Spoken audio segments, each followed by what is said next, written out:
ese día también hablamos de una glándula en particular, pero de hecho vamos a aprovechar de hablar al tiro de las estructuras glandulares. Para eso yo no voy a borrar esto, sino que simplemente voy a pasar a la otra diapo.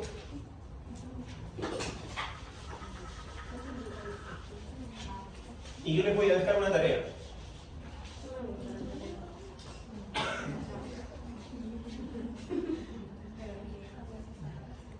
Porque en la parte glandular hay tres categorías, de las cuales claramente las que más se hablan siempre son dos.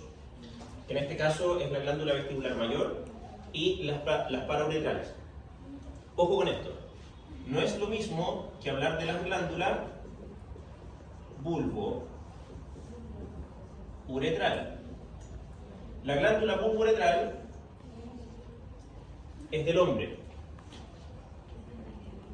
Y en este caso la parauretral es de la mujer. Y yo les voy a pedir a ustedes que busquen por qué esta glándula es la que se relaciona directamente con la eyaculación femenina y por qué se asocia desde el punto de vista de la función con respecto a la próstata.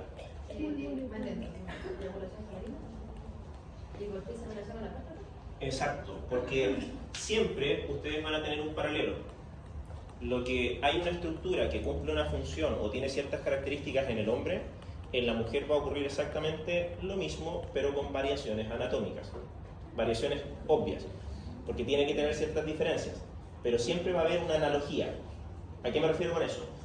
Analogía sería decir que la glándula bulbo-uretral de la mujer vendría siendo la función de la próstata en el hombre. Cuando hablamos del pene, estaríamos hablando del clítoris en la mujer, y así vamos haciendo un paralelo entre estructuras que tienen similitudes, funciones parecidas, pero con pequeñas variaciones, porque claramente estamos hablando de características particulares para el hombre y características particulares para la mujer. ¿Ya? Ahora, desde el punto de vista de la glándula vestibular mayor, siempre esta estructura se va a asociar a la lubricación del vestíbulo de la vagina y la vagina durante la excitación. Y que cuando hablamos de las glándulas vestibulares menores, estas normalmente no se hace mayor profundización en los textos anatómicos, se mencionan pero no se profundizan porque como son de pequeño tamaño y están distribuidas en el vestíbulo de la vagina, netamente se habla de ellas y se menciona que están diseñadas o su función está apuntando a la lubricación general del vestíbulo de la vagina. ¿Ya? Por lo tanto, estas siempre se dejan un poquito de lado. Las dos principales siempre son la vestibular mayor y las parauretrales. Ambas glándulas, que son pares, están ubicadas en el espacio perineal superficial, es decir, están por debajo de la membrana perineal. Y estas estructuras claramente se van a relacionar, y de hecho podríamos hacer una especie de resumen para ambas, que están por posterolateral. Ambas se definen como posterolaterales. ¿A qué? Las parauretrales con respecto a la uretra y la vestibular mayor con respecto a la vagina. Pero ambas están en el espacio perineal superficial. Bien. La parauretral, ¿por qué menciona la bulbo-uretral?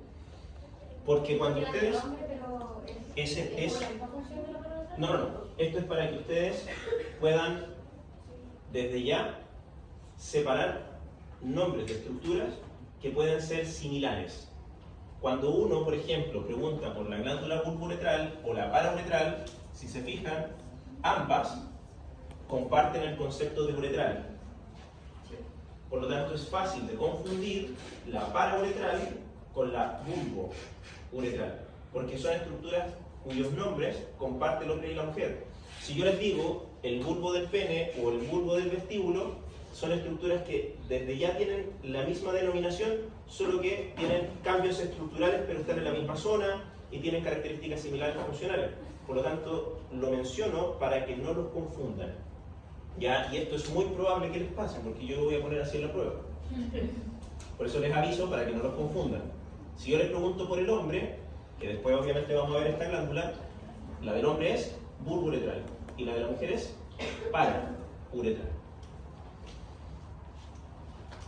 Ya, esta parte, chiquillos, Profe, las parauretrales estaban posterolateralizadas con respecto a la... las parauretrales están posterolateral con respecto a la uretra y la vestibular mayor posterolateral con respecto a la vagina.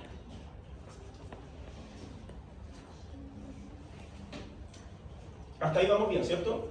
¿Sí? Ya. Pero yo creo que las menores son dos lubricadas. Lubrican y están distribuidas por el vestíbulo de la vagina. ¿Vamos bien? Sí. Ya. Profe, Bien. ¿me dijo que estaban posterolateral a la vagina? La vestibular mayor. Profe, Dígame. si se ven algunas de las glándulas, puede generar alguna infección o alguna limitación en la función. O sea, de hecho, si ustedes quieren, también pueden buscar o profundizar un poco acerca de la bartolinitis, que es cuando se obstruye el conducto propio de esto y se inflama o se produce una infección asociada. Y en esa zona empieza a aumentar el volumen. Y es justamente relacionado con la glándula vestibular mayor o de Bartolini. Dijo que investigaran para penetrar en alguna puerta.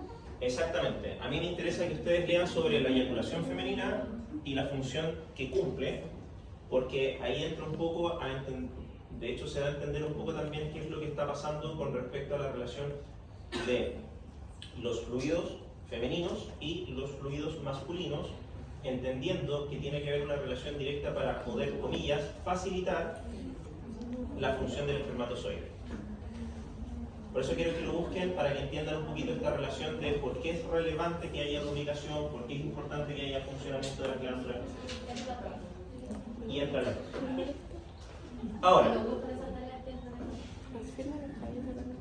Ahora, este es el último concepto que quiero aclarar, porque también fue uno de los puntos que yo vi que generó como confusión o conflicto, y es que cuando nosotros hablamos de los tejidos eréctiles a nivel femenino, tenemos que describir a dos estructuras que también son pares.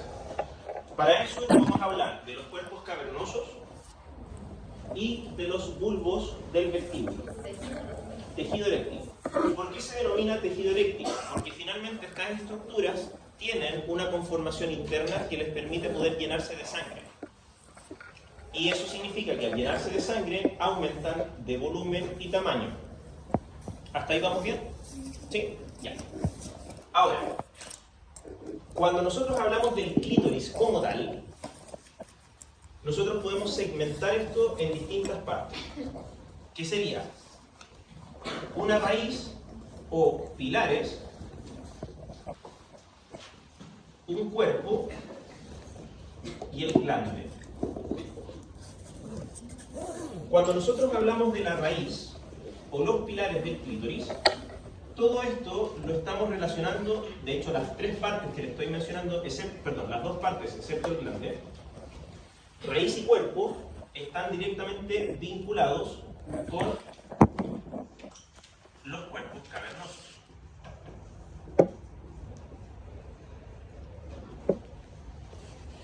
En este caso, los cuerpos cavernosos que forman parte de los pilares o la raíz están anclados a las ramas isquiopúbicas. Y cuando los pilares se unen y conectan en la línea media debajo de la sínfisis,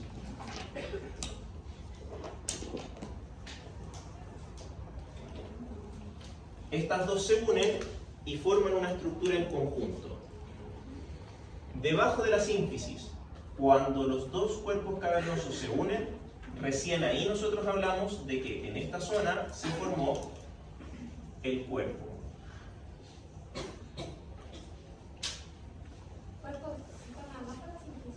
Debajo de la sínfisis.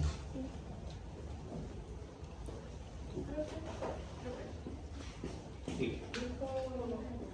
Tejido eréctil era porque tenía una conformación interna y lo podía llenar hacia el recto, pero estando directamente en el clítoris, se está hablando de tejido. Ahí. Ah, no, ya. Eso también lo voy a dejar anotado para hacer la diferenciación. Bien. A los tejidos eréctiles, respectivamente, cuando yo hablo de cuerpo cavernoso, lo voy a poner así, solo K. Y cuando hablamos de bulbo del vestíbulo, esos tejidos eréctiles se relacionan respectivamente cada uno con su respectivo músculo, para la redundancia. El cuerpo cavernoso se relaciona con el isquio cavernoso y el bulbo del vestíbulo con el bulbo esponjoso.